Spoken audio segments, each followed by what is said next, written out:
Yeah. Okay, this is Blake Wilkinson, and he's gonna say a couple words. Hello, everybody. Thank you, Miss Pax. I love Elizabeth. Give it up for Elizabeth. Well, it's wonderful to see everybody today. The anniversary of Stonewall for me, I know here in Dallas we don't have the Pride Parade on our anniversaries of Stonewall, but for me, each year on the 28th, it's sort of like a moment of, sort of like Thanksgiving for me. And something, I'll share a bit of an interesting family fact. I'm gay and my father's gay as well. And I'm from Dallas, and we would go down to the gay pride parades when I was little, and my dad would make cookies and muffins and stuff. So it's always been a part of my family. And each 28th, it's a time for me to give thanks to other members in our community who have been out on the front lines and fighting and pushing for our equality.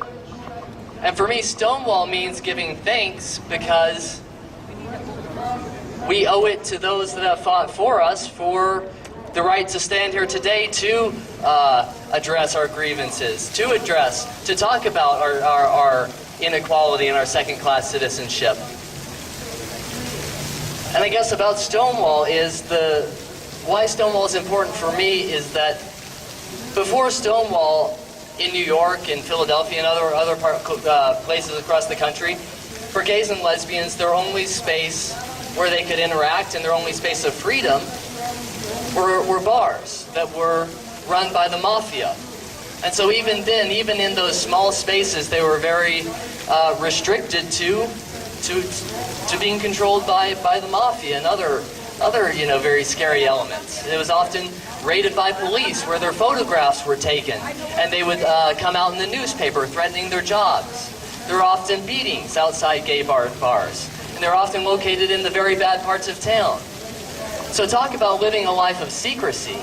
We owe it to these people that were at Stonewall and that followed them subsequently for the right to stand out here today and hold rainbow flags and demand our equality.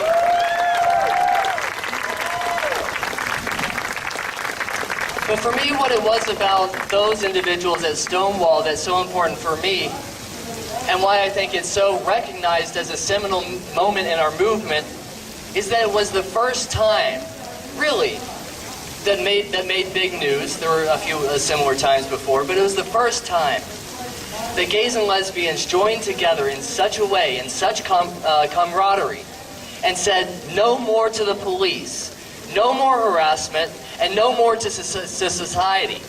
Because they took it out in the streets, continued the riots throughout the weekend, and said, we're sick and tired of being treated as second-class citizens. And they stood up, and they continued standing up, and they continued organizing.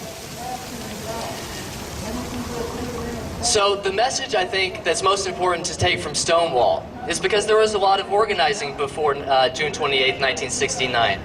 Homophile organizations that did a lot of what we might think of discussion groups or lobbying style politics. What Stonewall did was it infused our movement with two elements. One, an element of visibility. We weren't going to be subjected to hiding in our bars that were controlled by the mafia any longer. We were going to be a part of society. We were going to be out in public squares like we are now, marching down the street holding flags. We were going to be out walking down the streets, holding our partners' hands unabashedly. And we were going to have the right to marry. And also, we were uncompromising in that we weren't going to rely on one party or another or play politics with our rights. We realize that we're full human beings, and that means that we deserve 100% every last right that everybody else gets, and we're not going to stop until we get them. So thank you for joining me on my Thanksgiving Day. I would hope that if you haven't thought of Stonewall as Thanksgiving previously, let's all give thanks to those who are fighting for our fight for equality, and that means all of us here today. So please give us all a round of applause. Thank you. Very well said. Would you like to say something, sir?